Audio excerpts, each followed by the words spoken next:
ডিসেম্বরের আগেই নির্বাচন দিতে। সালাউদ্দিন আহমেদ বলেছেন, চলতি বছরের ডিসেম্বরের মধ্যেই নির্বাচন আয়োজন সম্ভব। তার মতে এমন কোনো সংস্কার নেই যা এক মাসের মধ্যে বাস্তবায়ন করা যাবে না। সোমবার সন্ধ্যায় জাতীয় ঐক্যমত কমিশনের বৈঠক শেষে সাংবাদিকদের সঙ্গে আলাপকালে তিনি এই মন্তব্য করেন। বৈঠকে অংশ নেয় বিএনপি, জামাতে ইসলাম, জাতীয় নাগরিক পার্টি, গণ অধিকার পরিষদ, গণসংহতি আন্দোলন সহ ৩০টি রাজনৈতিক দল। সালাউদ্দিন আহমেদ বলেন, আমরা মনে করি ডিসেম্বরের মধ্যে নির্বাচন অনুষ্ঠান করা পুরোপুরি সম্ভব। প্রয়োজনীয় নির্বাচনমুখী সংস্কারগুলো চিহ্নিত করে দলগুলোর মধ্যে ঐক্যমত্যের মাধ্যমে তা বাস্তবায়ন করা যেতে পারে। তিনি আরও বলেন, সব সংস্কারের জন্য সংবিধান সংশোধনের প্রয়োজন পড়ে না। কিছু কিছু বিষয় অফিস আদেশ, অর্ডিন্যান্স অথবা নির্বাহী আদেশের মাধ্যমেও বাস্তবায়ন করা সম্ভব।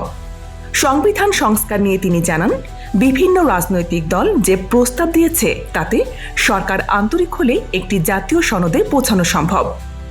সব বিষয়ে একমত হওয়া সম্ভব না হলেও যেসব বিষয়ে ঐক্যমত হবে তা পরবর্তী জাতীয় সংসদে সংশোধন আকারে উপস্থাপিত হবে। তিনি জোর দিয়ে বলেন, আগামী নির্বাচন ঘিরে যেসব ঐক্যমত তৈরি হবে তা শুধু সনদ আকারে সীমাবদ্ধ থাকবে না, বরং প্রতিটি দলের নির্বাচনী ইশতেহারে অঙ্গীকার হিসেবেও তা থাকবে। জাতীয় ঐক্যমত্যের ভিত্তিতে সংবিধান ও নির্বাচন কমিশন সংশ্লিষ্ট সংস্কারের দাবি এখন জোরালো। দলগুলো কতটা ঐক্যমত্যে পৌঁছাতে পারে তাই এখন দেখার বিষয়।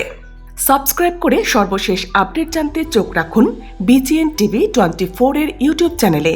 বিজিএন টিভি 24, সংবাদ যেখানে, বিশ্বাসযোগ্যতা সেখানে।